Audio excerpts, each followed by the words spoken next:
Hey superstars, it is me, Holly, better known as High Energy Holes, and I am here to talk to you today about the recovery and aftermath of panic, fight and flight, and anxiety attacks.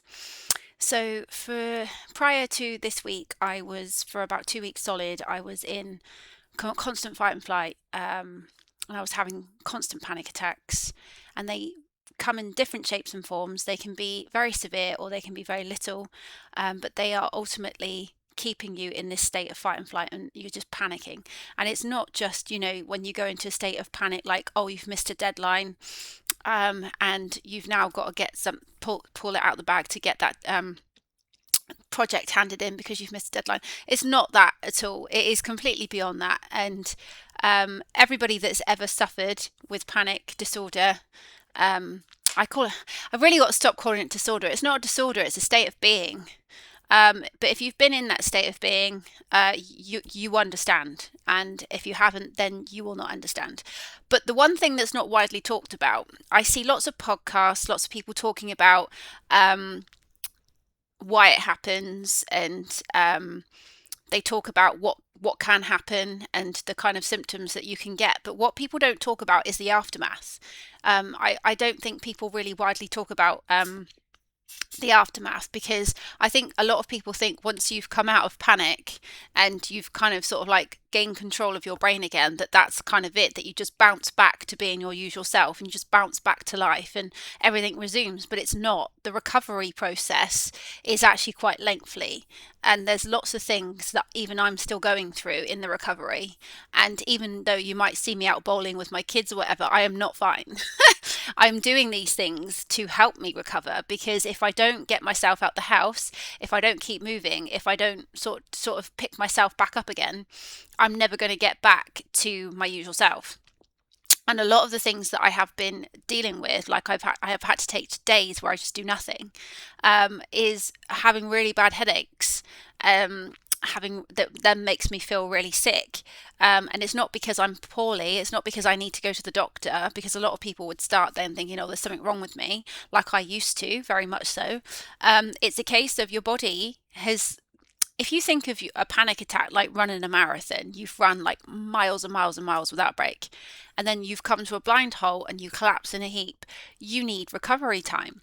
Now, people recognize that because it's physical, but what they don't recognize is that mental recovery time is just as important. And it has a physical impact on your body, which is why I say mental health is so, so important, more so than your physical health, because your mental health creates physical issues because of the cortisol rise, because of the adrenaline through panic, which goes nowhere because you're not running away from danger.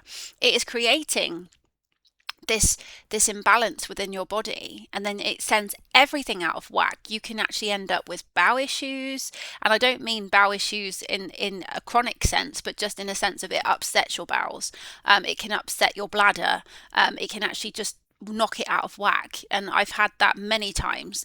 It can also give you, like I've said, massive migraines or headaches, and no amount of water, like, you'll drink plenty of water and you'll think why, and you'll balance your electrolytes and your headaches are still there.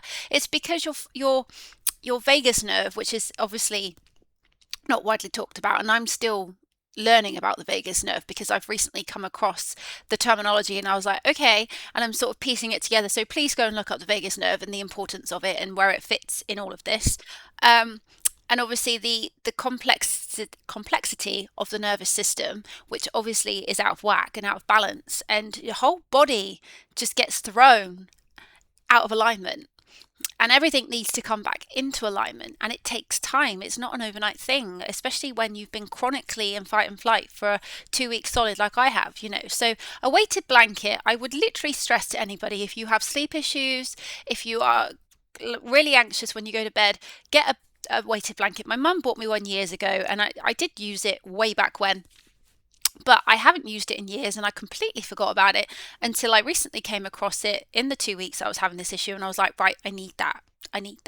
So I was like putting it over myself, and it has helped massively. I wouldn't say that I'm getting deep REM sleep. I would say that I only really get true deep REM sleep when I'm in my partner's arms. And that is the truth. I sleep like there's no tomorrow, when I literally just fall asleep drop of a hat. As soon as I'm in his arms, I can just, and I think I'm so exhausted when I'm away from him. We are in a long distance relationship, so it makes it very, very difficult. He's on the other side of the world to me.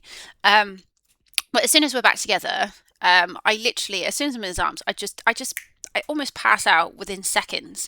And it's because I'm just so exhausted. And he just makes me, he literally calms my nervous system. He makes me feel safe.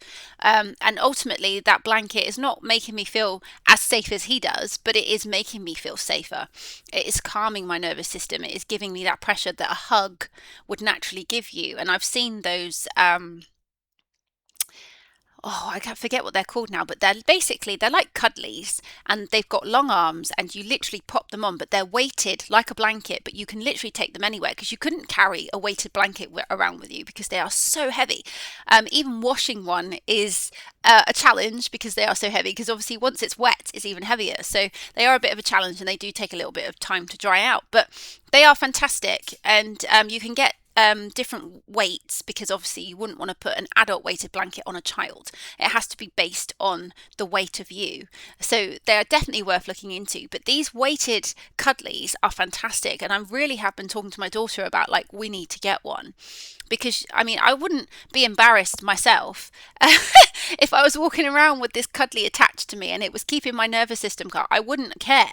I'm quite happy, because I get quite anxious when I'm driving, especially when I'm going places that I don't know.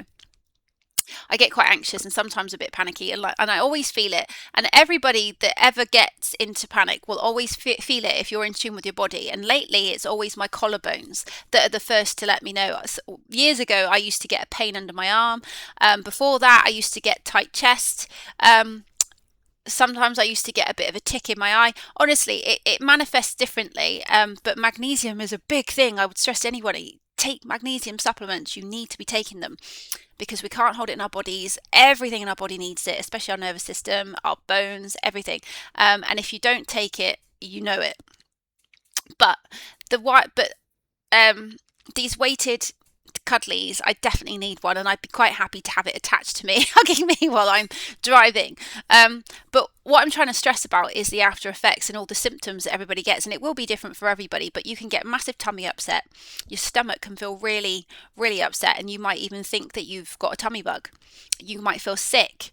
You get a massive headache. You know, you might even get flu-like symptoms, and that's not widely talked about. And a lot of people might then think, oh, I've got the flu, or I've got this, and they'll go through a whole regimen thing, and somebody will say, oh, you need to go to the doctor. And I will tell you, you don't. You just need self-care. You just need self-love and self-care. And if you practice that on a daily basis, and obviously I've fallen off the wagon, so it does happen, guys. You know, I'm not here to tell you that, you know, it's going to be absolutely perfect. You know, you're going to practice self-love every day and it's going to be all rainbows and Care Bears. It's not.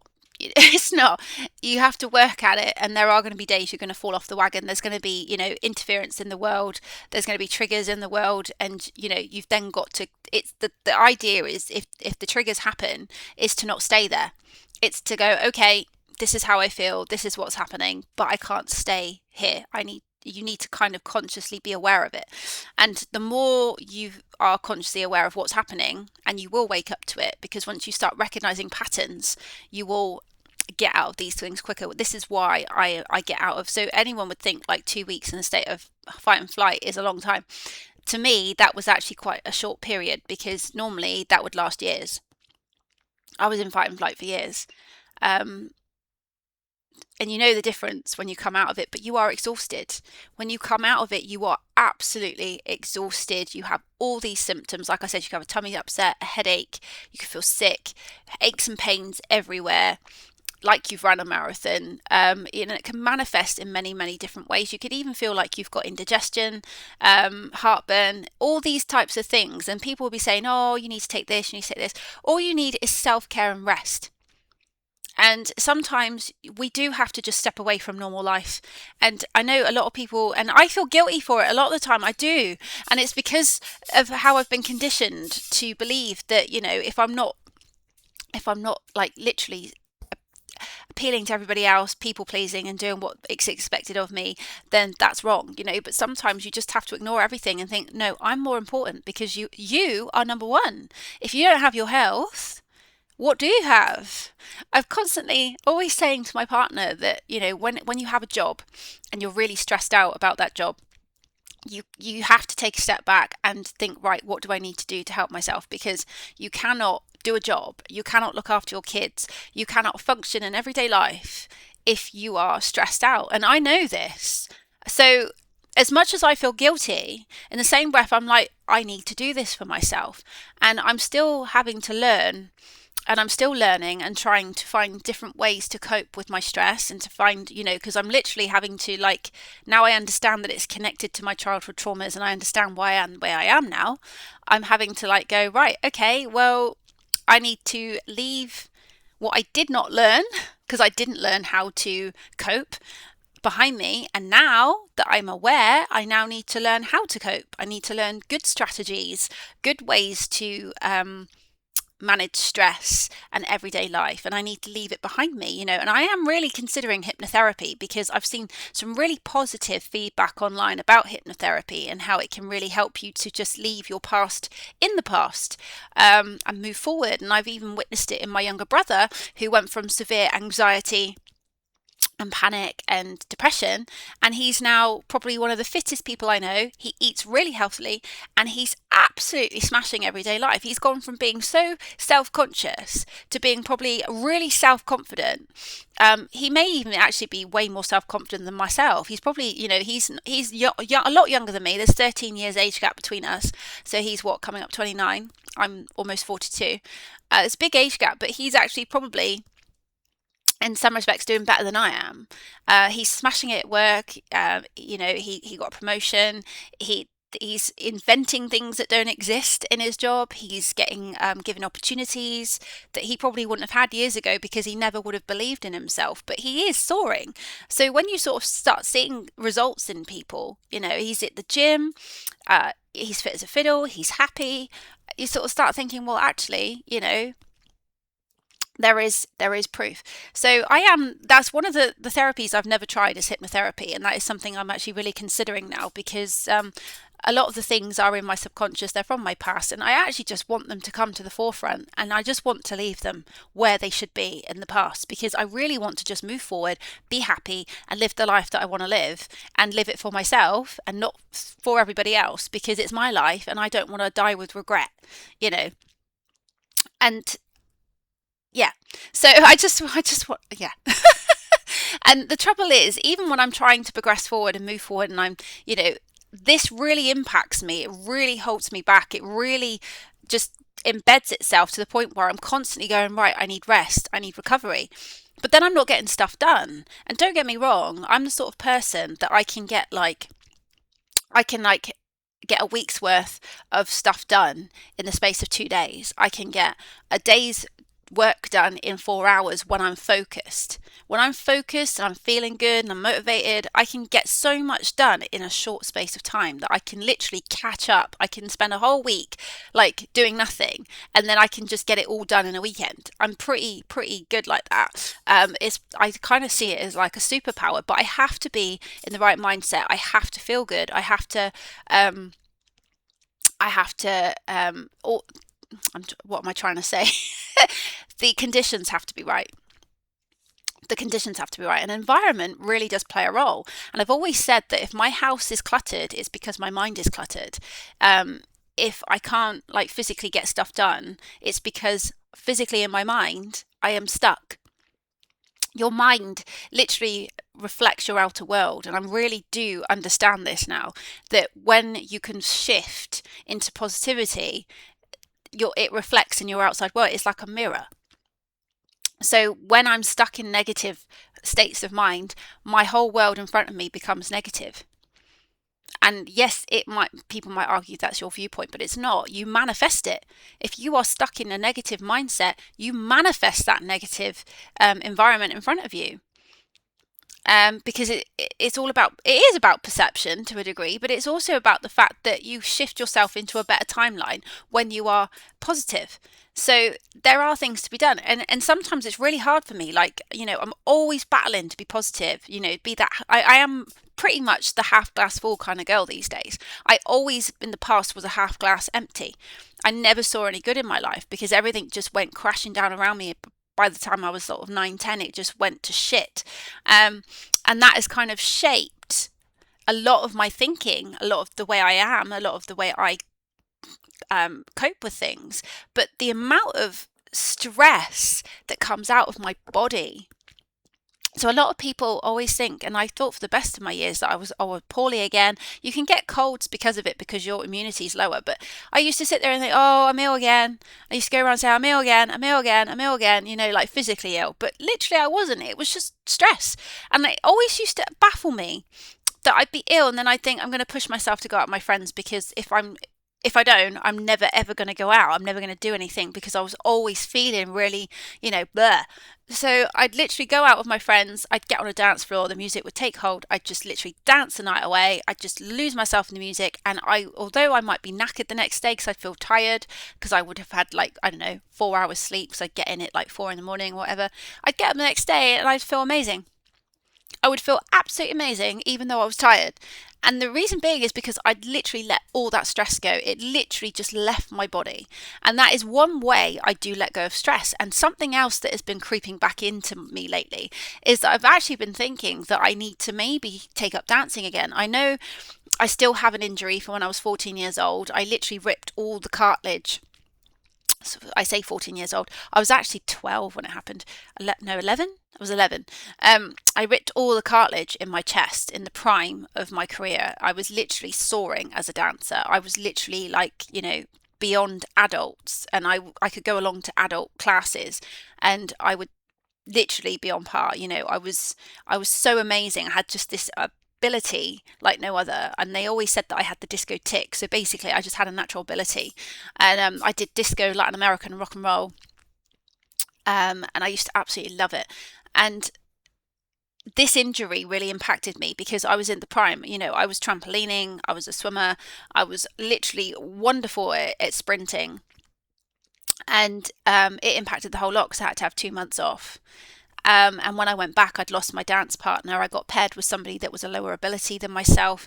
I then got put in a competition before I'd even been taught. And then my confidence was so low that I felt humiliated because I was trying to keep up and I was like, I shouldn't be here. And I kind of went into a little bit of a depression. And then when I kind of got myself back into like, oh, I can do this again, I went back at 14 and they weren't doing my age group. And I was begging them to let me be in the adult group because I was more than capable. And they were like, no, sorry. They wouldn't allow me to. And it was just devastating. But that is when I fell into DJing at 14. I fell into DJing. Because my stepdad at the time was like, oh, he was going out with his friend from work. They were doing kids' parties, and he was like, oh, why don't you come along and see what the crack is? And I just went along just for the hell of it. And I got up doing all the dance routines to like the Macarena and Saturday Night and all the 90s, dance routines that were out at the time. And all the kids started copying me. And by the end of that day, he was like, oh, you're hired. And I was like, what? And I just became a children's entertainer from that day forward. And I was 14 years old. So it wasn't a bad thing in one sense because I kind of feel like I have done so much good as a DJ and children's entertainer. I've really, because literally anybody's event, when you get entertainment in, is make or break because you always remember whether that it was shit or whether it was good. So I always look at the little details. Not to say that I haven't made mistakes along the way because I'm human and we learn from them and that's how you become better. But the fact is, I do love my job. I love what I do. It's very physically impacting, but I have to say that for the majority of time when I'm out doing something like that, it literally, the music just takes hold and it just literally, I love what I do. So it's not solely about making money. I just love, like I've said to you, I love being on a stage. I love making people smile. So I think I've probably been able to make people smile more so from being a DJ and children's entertainer than I have probably as a dancer, because I mean, dancing is wonderful and it's artistic, but I think dancing is more for oneself because you are expressing But in the same light, I now recognize that when I dance, I release. It just releases so much out of my body. A bit like, I suppose, if you take a guy that goes and gets a punch bag and they take all their aggression out on that punch bag, it releases, doesn't it? So there are so many different ways to release, and I'm just very creative. So dancing has still got that creative aspect to it, but it's very aerobic. It's probably one of the best forms of exercise out there, and I still absolutely love it. And as much as I've been telling myself for years that I can't do it anymore, I do still have a slight issue where this didn't heal properly in my chest. My rib cage, where the cartilage is that ripped, sometimes it pops out, and I have to grit my teeth and pop it back in, and it's like, it's not very comfortable at all. But I'm kind of learning. I'm sort of sat there thinking, well, as long as I don't do anything too aggressive, I can kind of overlook it at this point, because I'm thinking, well, and I know that I've had bad knees, and but I understand that therapy is very, very important now. And I'm thinking, well, I have to just find ways to help myself. And I'm thinking, well, I I was always happier as a child, regardless of what I was going through. And I think it's because dancing always helped me release my aggression. It helped me release upset. It helped me release everything. And it just let go of that cortisol, that stress. And it just always made me feel good. And it kept me fit and healthy. And I know that on the flip side of that, I had that body dysmorphia because I was so fit and I was so muscly. But I don't think I would have that issue now because, I'm in my 40s, but I'm sat here thinking I need to do something. I really need to keep up with something. And dancing is something you can do whether it's raining outside or not.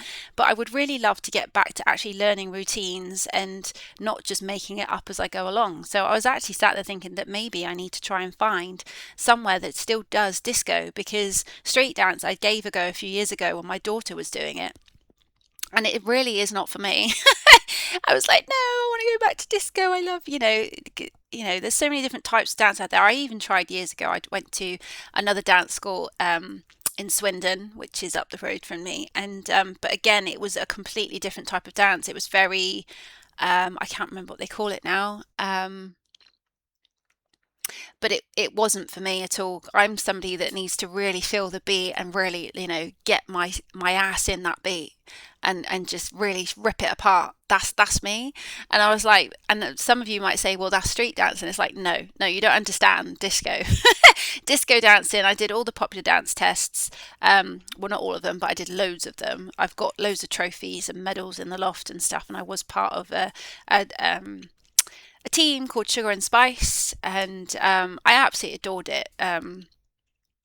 And I often wonder to this day where John and Rosemary, who used to teach me, are these days. But I will always be grateful to them because they saw in me what a lot of people didn't, and they gave me the opportunities that I had, and it was injury that put that to bay. And I do miss it so much, and I wouldn't want to put myself in a position where I'm going to injure myself any further. But at the same light, I know that it really helps my mental health, and it really helps me release stress, and a lot of other things don't help. I mean, I go for massages which help, but they're obviously not always practical because you have to obviously book in, and if you've got kids, I always have to make sure somebody can have my son.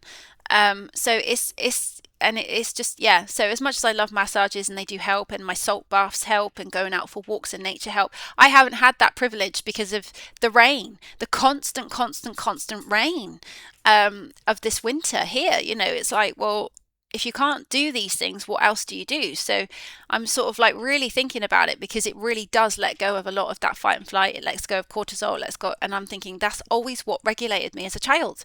Because again, I've been trying to piece together, why is it that before the age of, before I hit puberty, why was I okay? And it was because I had my dancing, and my dancing was helping me release. And it was keeping me balanced and regulated. And I was thinking, well,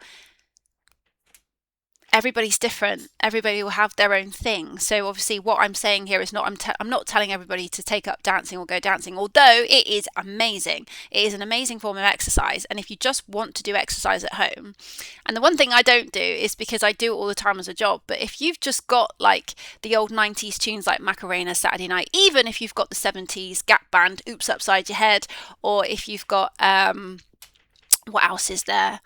What else? 5, 6, 7, 8 from the noughties. There's also Tragedy, which Steps recreated from the noughties. There are so many. Cha Cha Slide. uh, Gangnam Style. What else do I do? I do so many. Hey Baby. There's Big Fish Little Fish from Bob the Builder. They've all got dance routines to them, and I'm not constantly saying at my bookings that instead of spending hundreds of pounds going out there like to the gym or whatever, which I think is boring. I absolutely hate the gym. It is just really not for me. I tried it several times when I was younger, and it bores the hell out of me. But I often say that if you just want something to do, if you're a parent and you just want to keep fit, this has kept me fit for years. I mean, yes, I lug DJ equipment around, so obviously that kind of gives me a bit like a weight workout. But the dancing alone, it's just it releases endorphins. I mean, I just want to take it further because dancing is one of my passions in life, and it really does help. And I just, even going to a rave, I used to stomp my ass off at a rave all night and come out feeling amazing. And it was just the action of stomping and dancing and getting that out. But it has to be something I enjoy, which is what I recommend to anybody. Anything that you enjoy, that gets you moving, that gets you pumping, is something you should be doing, because it really does get you in that right state of mind. And I'm starting to connect all of this now, and I don't know why I forgot, but obviously it's because a lot of sports just don't do it for me. I was always into trampolining, swimming, dancing was my biggest number one. I do love swimming, but again, going swimming in the winter when it's freezing cold is not ideal. So when the warmer weather comes, it's like, yeah, let's go. Um, but yeah, so obviously sports of any kind is going to be amazing for anybody. So whatever it is for you, and whatever it is that you loved to do when you were a child that you're not doing anymore, maybe you need to just take a look at what you were doing back then. If you are suffering like me and you're unhappy and you're thinking, how can I regulate myself? What did I do as a child? What regulated me? What lit me up? What made me happy? That's where you should be looking. And that is where I'm looking. I am literally just trying to get myself better. And in this recovery period where I'm still feeling on and off, up and down, there is, oh, and another thing as well. Sometimes food can taste off. And that is not because you're ill. That's just another symptom of recovery after fight and flight. It's just your body, everything goes out of whack.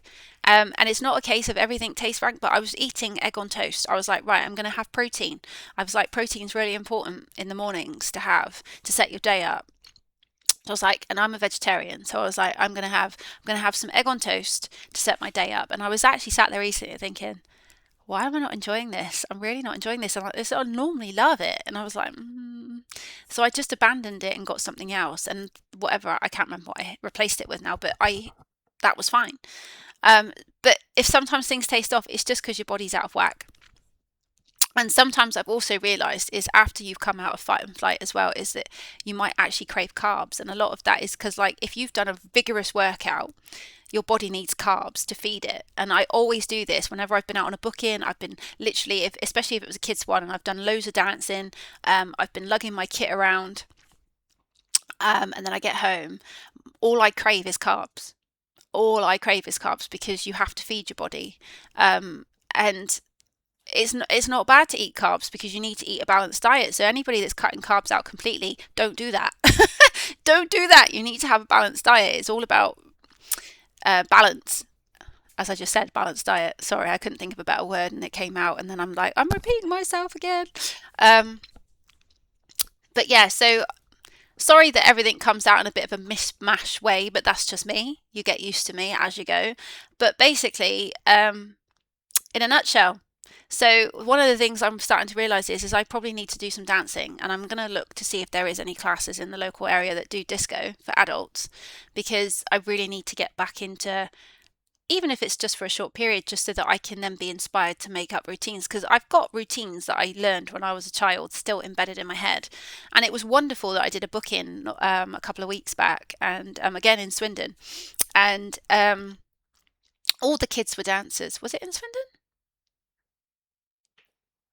No, it wasn't the one in Swindon. Where was it?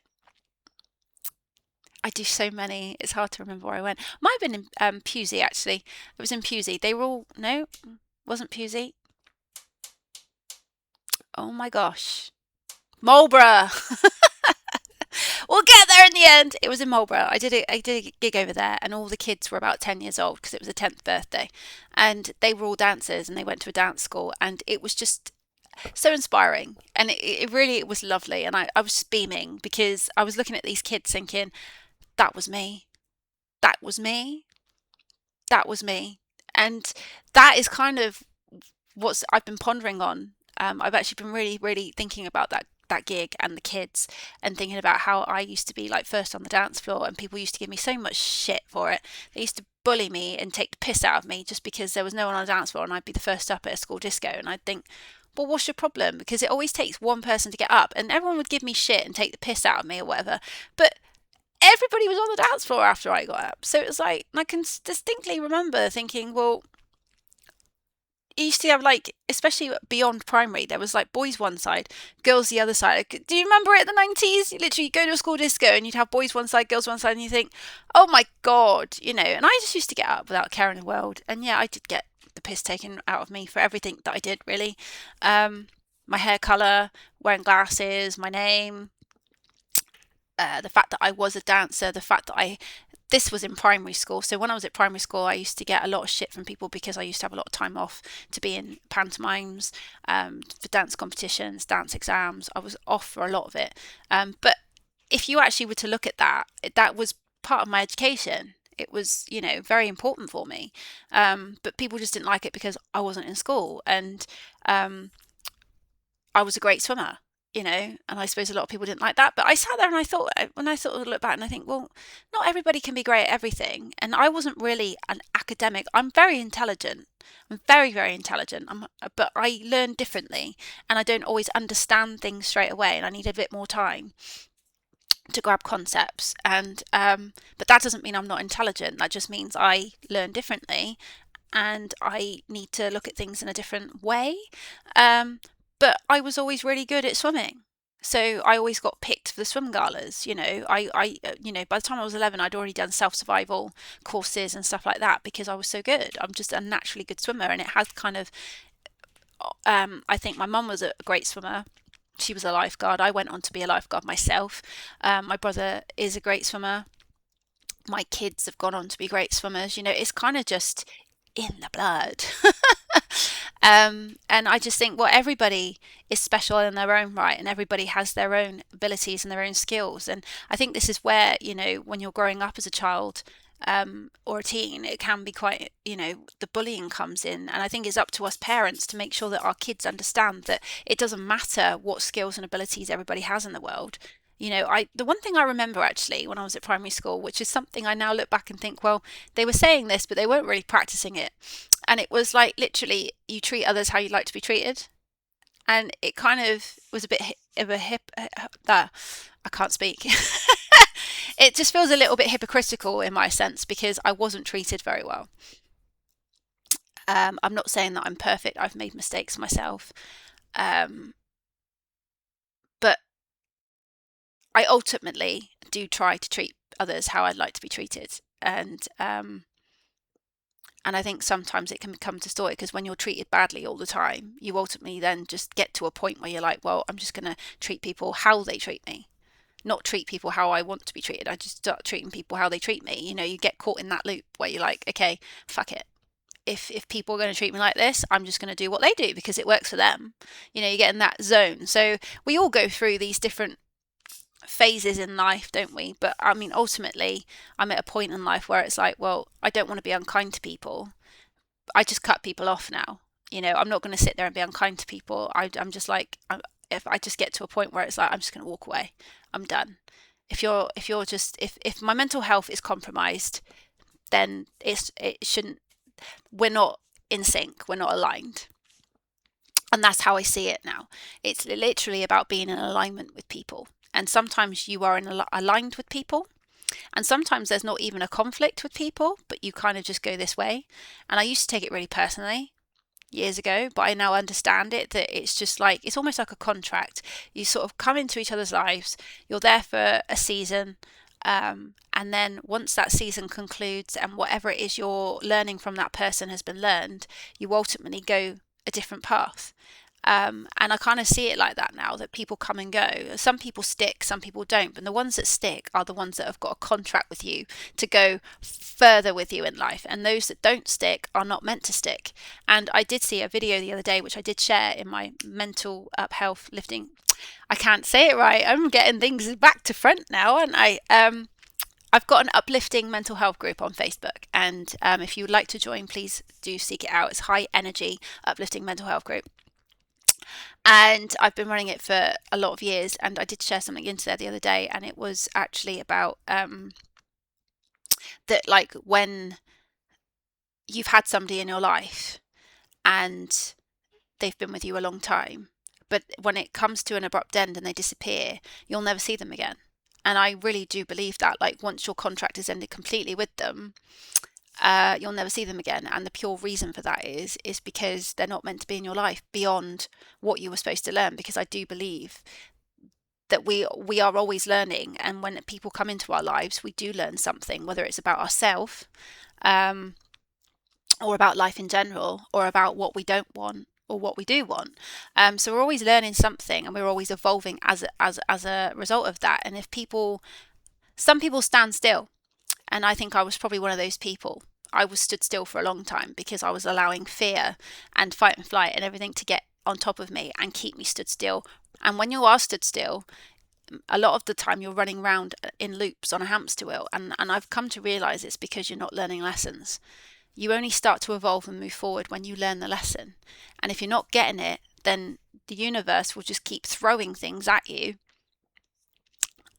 So it would be like different people, same scenarios. So like when people say, oh, what have I done? And I used to be one of those people. I used to sit there and go, I must have done something really bad in the past life to keep having to go through the same situation, same scenarios. And I used to get really down on myself, and but then now my perception is completely different. I now understand that if I don't learn my lesson, because I ultimately choose what happens to me, don't I? Really, I now understand that no matter how badly people treat me, I'm not condoning people treating people badly. That's not what I'm saying. What I'm saying is that ultimately it's me allowing people to treat me badly. So that's my fault. So if I stay in a situation where I'm being treated badly, if I stay in a situation where somebody is, lording their control over me, and I'm becoming a people pleaser, and then if they are a certain control over me, and I'm not saying it's easy to get out of these scenarios, because they're not. Sometimes they're really difficult to break that loop, but ultimately I just take responsibility for the fact that I put myself in that position, and I stayed as long as I stayed, and I allowed myself to be abused because I didn't get out. And I know that is not that simple for a lot of people, so please don't come at me like, oh, but holes. I get it. There are some really severe scenarios, especially like domestic violence and things, where it's not that simple, and I understand that. So I am not distorting anything, and I'm not taking away the pain from anybody at all.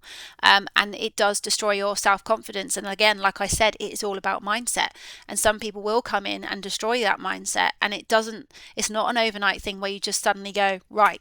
It takes years for some people to gather the strength, to gather a strategy, to gather right, I can do this way, and it takes a long time. So by any means, I am not saying it's that simple, but what I've just come to realize, and again, it's taken me years of really assessing myself, really going within, looking at patterns. I'm very much a pattern girl. I see patterns. I see patterns everywhere, and when those patterns keep repeating, I will then start to go, right. I guess you could say I'm a little bit like a bit like AI. I literally see patterns, I assess patterns, and then I understand patterns, and then I break patterns, if that makes sense, if they need to be broken. And that is exactly what I've done, and that's what I'm still doing. And it is a constant thing, because it's like, okay, so I'm now trying to break the patterns. And I have got out of patterns from my past, but I honor the fact that it was like, well, I was responsible for putting myself there, and I'm responsible if I put myself back in that scenario again, because I didn't learn my lesson.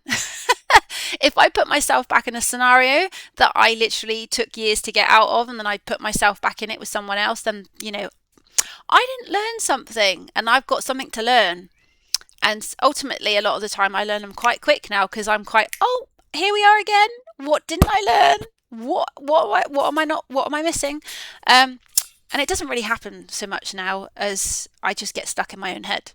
And those are the patterns that I'm left breaking now. It's patterns with myself rather than other people. But ultimately, what I'm trying to get at is, if we end up in the same scenarios, instead of saying, why is this happening to me? what did I do that was so wrong to be put in these situations again? Why don't you just ask, what lesson am I not learning? And then just start looking at, sort of try and take a step back as if you're sat on a fence looking in, because it's so easy for people outside to go, I see this. But when you're in it, you're like in fog. And when you're walking in fog, you can't see in front of you, but people on the outside shining in can probably go, I can see. And you're like, well, I can't, so I get it.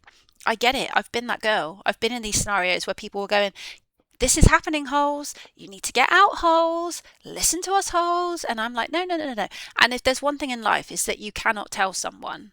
You have to let them find out for themselves. And I know it's awful, but having been that person, it's the case of they have to see it for themselves. I've been that person to tell somebody else, having learned, I can see what's happening, get out. And they've literally cut themselves off from me, didn't want nothing to do with me. It was upsetting, it was horrible. But ultimately, they saw it for themselves in the end. So this kind of started off from one thing, and I've ended up, you'll get used to me. I literally go off on a tangent. When I start talking, it goes from one to the other, to the other, to the other. And yeah, we'll start from one topic and then we're down the line. But they kind of still all connect though. It's still about the same stuff, but it's just, but yeah, so literally, so that is part of breaking patterns, and getting out of those scenarios, is to recognize that if I'm back in those scenarios, it's because I didn't learn something or I've forgotten something and I need to remember, which is exactly why I was in fight and flight for the last 2 weeks, because I was suppressing stuff and I'd forgotten to be myself. And I'm now connecting the fact that dancing was a huge part of my life, and as much as I'm not going to make a career out of it. I don't want to make a career out of it, but I need it in my life to help regulate myself and get rid of stress. It's ultimately going to help me keep fit as well. So I won't necessarily do it on the scale that I used to, but I just need it in my life, if that makes sense. So, and it's ultimately going to stop all those horrible symptoms, because I won't be in constant recovery. So if you are having flu-like symptoms, and you are feeling really blur, and you were previously in fight and flight, anxiety, panicky, you're not ill in that sense. You're not like physically ill where you need medication or anything like that. And I don't take anything, guys. I'm going to tell you up front now. I haven't been to the doctor in years. And the first time I went to the doctor in 5 years, they were like, oh, we haven't seen you for 5 years. And I was thinking in my head, yeah, because I avoid coming like the plague. I don't want to be here. I don't want to come and see you guys. I don't trust them, for a start. But second of all, that's another story. But second of all, I was sat there, and it was because I was deaf in my ear, and it had been going on for months. And all they did was give me a printout. Here's a printout, put some olive oil in your ear. And I was like, I'm already putting oil in my ear. I'm already doing all that because I, looked it up, and I've been here several times over. So yeah, so it's pointless, because if you need anything doing, like, if I'd had to go and get my ear, what syringed or whatever they call it, I would have had to have paid for that to be done. So I just don't bother now. I don't bother with the doctor. I just sort of figure it out for myself, and if I need something doing, I just literally go and pay for it. And like half the time I've got problems, I go to an osteopath. I'll go to an osteopath if I've got problems, because they're going to fix my problem. They're not going to go, oh, here, have some medication. I don't want your medication. I'm allergic to citric acid, which is in a lot of medications, and I don't want to suffer, because like literally the amount of times I was having problems with mouth ulcers in my mouth, and inflamed gums, and I was passed back and forth between the dentist and the doctor, and everything they gave me made me worse because I had this allergy. But nobody's ever been interested in testing my kids or myself. They just say, oh, do a food elimination diet. So I spent months doing that with my kids, doing it with myself. And a lot of those things were contributing to my physical attributes, and they were also contributing to my anxiety as well. Because when you're in constant pain, it's draining, and it does set you on your anxiety off. So you do need to get yourself in good states, and diet is really, really important, guys. You need to read labels. You need to look at food labels. And because I started looking at food labels because of allergies, which I don't believe are allergies, but again, that's another video. But when I started looking at labels, I started seeing chemicals and names of things I couldn't even pronounce, thinking, well, what the hell is that? Especially in bread. I was thinking, why are there so many ingredients in bread? Because I always used to think it was just, basic 4-6 ingredients. I was thinking, what the hell is this? And I've literally gone down rabbit holes over the years thinking, looking up stuff like, what is that? What is that? What is that?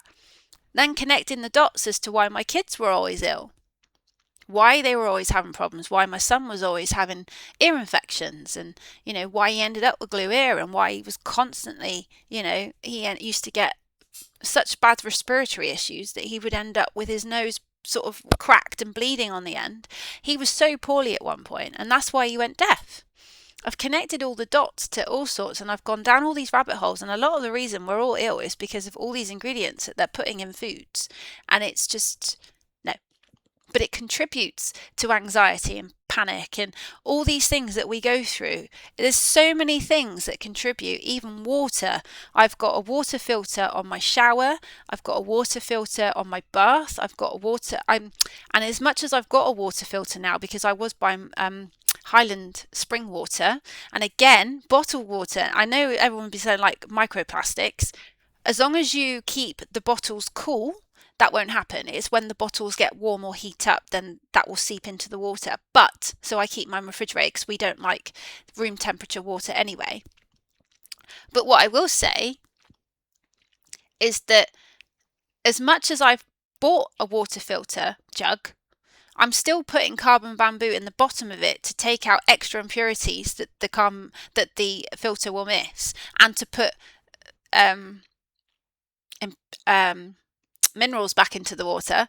But the reason I was buying Highland Spring in particular out of all these different bottled waters is because the one thing that I then went down a rabbit hole about was the sodium levels in these waters, and like the sources of the water. So spring water is actually better than mineral, but when you're looking at the actual mineral content, and it was saying sodium on some of these, they were like 20 grams, because I was thinking, drinking all this water and I'm bloating. Why am I still bloating? I've done this, I've done this, I've done this, I've eliminated this. And it was because I was drinking bottled water that had 20 grams of sodium. So I now look for ones that have got below 12, and Highland has got 8. But I was also looking at the pH balance of these waters as well, and I started looking up that, and it's amazing.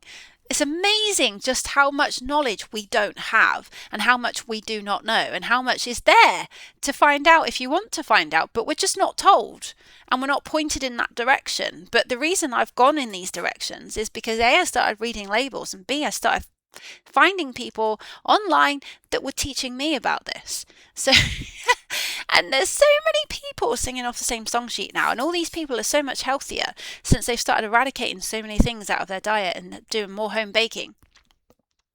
And one of the things that I'd love to talk about in a video is the fact that I thought for the longest time that I was lactose intolerant and gluten sensitive, but it actually turns out I'm neither. It's the chemicals. It's the chemicals that are put into these foods that are the problem. Since I've gone back to I now eat sourdough bread, which is your basic ingredients, and I always literally make sure there is nothing else in it. Some of these breads have got 40 ingredients in it. It's like, that's not bread. That's not bread. But sourdough, if you buy the right sourdough, I don't get a bad stomach anymore. And then when I drink organic milk, especially if I go and buy the fresh stuff from a farm, you've got these milk stations now where you can just go and top up. If you've got a bottle, you obviously make sure it's sterile before you go and refill it. It's no dearer, and it's giving you everything you need, because and the one lie I believed was the fact that skimmed and semi-skimmed was really healthy. It was better for you because full fat was really bad.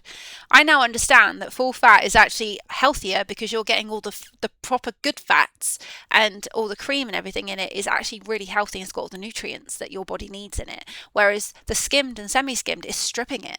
But when you're buying supermarkets, just typical supermarket stuff, it's added chemicals in it that I was reacting to. I'm not lactose intolerant at all. And for years I was buying lacto-free cheese, lacto-free everything, and I was even going dairy-free. And then I started to realize that dairy-free is actually not that great either, because it's full of rapeseed and palm oil, which I now understand is full of B6, which, yes, we do need vitamin B6, but if you have it in, if you over have, so if you have B6 too much and you overconsume it, you're actually putting your body into states of inflammation. And it's in everything. You start reading labels, you realize it's in everything, and it's like, okay, so when I've actually had inflamed knees or inflamed this or inflamed that, it's actually me doing it to myself because of what I'm consuming. And since I've eradicated a lot of this, my body is a lot better. I mean, not to say I do get issues, because I heavy lift a lot, and I'm dancing with the children's discos a lot. I'm on the go all the time. I'm always on my feet. So naturally, any runner will tell you that they have to have regular therapy. Any sportsman will tell you they have regular therapy. It is what it is. But I'm not in states of chronic inflammation where I'm just like, oh, like I used to be. And a lot of that is down to the fact, and my gut's a lot healthier now as well. And gut health, as I was saying, impacts your brain, and it impacts your mental health and your nervous system, your vagus nerve, the whole lot. So everything is connected, which is why you need to educate yourselves. And all I'm doing here is just pointing you in the right direction. I'm not here to say that I am a nutritionist or a scientist or anything like that. It's just things that I've learned from scientists and nutritionists and people online that know what they're talking about, and that you should just seek to look into it yourself and find out this for yourself and educate yourself, because whatever works for me might not work for you, but you will ultimately realize that, oh, okay. And then you will start to experiment, look at labels and go, okay, and then you will find what works for you. But obviously arthritis is chronic inflammation, and I do believe that a lot of these things wouldn't be half as bad if we were given this knowledge in the first place, and if supermarkets would just stop putting these chemicals into these foods just to preserve them. It's like, no. And I don't eat McDonald's anymore. The only fast food place I really go to now is Subway. Occasionally we'll go to the chip shop. Very occasionally we'll go to a chip shop. We go to Subway, but we do not go to McDonald's. Even my son doesn't eat it anymore. And that's saying something. When Albie's like, nah, don't eat it anymore, that's saying something. So yeah. And squash, we don't drink squash because it's got I can't always say it. I think I say it right. Aspartame, is that how you say it? Which is it's actually, if you research it, it's carcinogenic. You actually get delve into it, it's actually carcinogenic. So it's like, no wonder it's toxic to the human. And they'll say, oh, but in small doses it's fine. But it's like, well, it's not, because if you're putting it in everything, it's not, you're not consuming it in a small dose, because you're having it in everything. So effectively you're just poisoning yourself, because they're not forcing us to eat it, are they? Again, I always say to myself, well, this was my choice. So again, this is my choice. So I'm not saying to everybody that you have to go and do this, but obviously if you feel strongly about it like I do, then, I'm just pointing you in the right direction. So, and it has had a mental. I mean, I remember back in the day when I used to go out drinking. I don't drink alcohol. I haven't drank alcohol in probably about 4 or 5 years, because I just got to a point where I was like, I don't enjoy this anymore. I don't like this. It might be 4 years, actually, 3-4 years. I just don't enjoy it. And previous to that, I used to literally go out, have a few drinks, go home and have a massive panic attack. And I started realizing, because I used to have a Malibu and Coke, as in Coca-Cola, I started realizing that it was the Coca-Cola that was causing me to have massive panic attacks, and it just sent my anxiety out of whack. So I quite swiftly stopped drinking it. And then eventually I was like, I'm just not interested in alcohol. It does nothing for me. When I'm at my best, I am the life and soul of a party anyway, because music fuels me. Music is my drug. Music is, and I don't need it. I really don't need it. I don't need it. I can just get up and enjoy myself, and that is where I'm connecting the dots again, because when I was a child, I used to be first up on that dance floor. It never fazed me, because I just love it, and I lose myself, and it gets all the stress out of my body. And this is where I'm connecting it up. So all I can say to you today is that the biggest message is, whatever lit you up as a child, whatever made you happy as a child, is exactly what you should be doing now. And that doesn't necessarily need to be a sport. It could be knitting, it could be sewing, it could be painting, it could be drawing, it could be anything artistic. It could even be, well, it could be absolutely anything. It could be you loved Lego. There's nothing wrong with an adult building Lego. It could be jigsaw puzzles. You might love jigsaw puzzles. Those 3D ones. Um, Anything. It could be absolutely anything. But whatever it is you loved to do as a child, that lit you up, that made you smile, that regulated you, that is what you need to be doing now. And I know that is what's going to help me move forward. And that was probably the healthiest time that I dealt with stress, when I was dancing. And I never really realized how much it was regulating me, how much it was, because I wasn't having panic attacks as a child. I wasn't overly, like, I still had social issues as a child. I did. Um, I think it would be harder to kind of figure out why, because it's so far back. But I was a lot happier as a child, and I think it was because I had my dancing. Because when everything went to shit, um, around 10 years old, um, that is when my dancing went out the window as well. Everything went out the window all around the same time, and I think that's why I crumbled. And then I didn't have the one thing that was regulating me, but I didn't know that at the time. And I think this is why I spiraled into the way I became. And this is why I don't deal with stress. I don't deal with anything, because I never learned to in the long run. So, yeah, there's a lot of food for thought there. You can kind of see that my brain just goes and it never stops. I'm always sort of connecting dots, analysing, literally looking for patterns, looking for ways to break molds, because that's just how my brain works. So, and that's probably why I don't get a lot of sleep, to be honest. That's probably why. Until I feel safe and secure. And like I said, when I'm in my partner's arms, I just, like that. And like that, I'm just calm, composed, relaxed. Everything's just like, it's almost like the whole world disappears. It's yeah, yeah. I've never had that before. So it's yeah, it's wonderful. So anyway, food for thought, superstars. Think about your childhood. Think about what lit you up, what made you happy, what made you smile, what regulated you, and maybe that's where you need to start. Bye for now, superstars.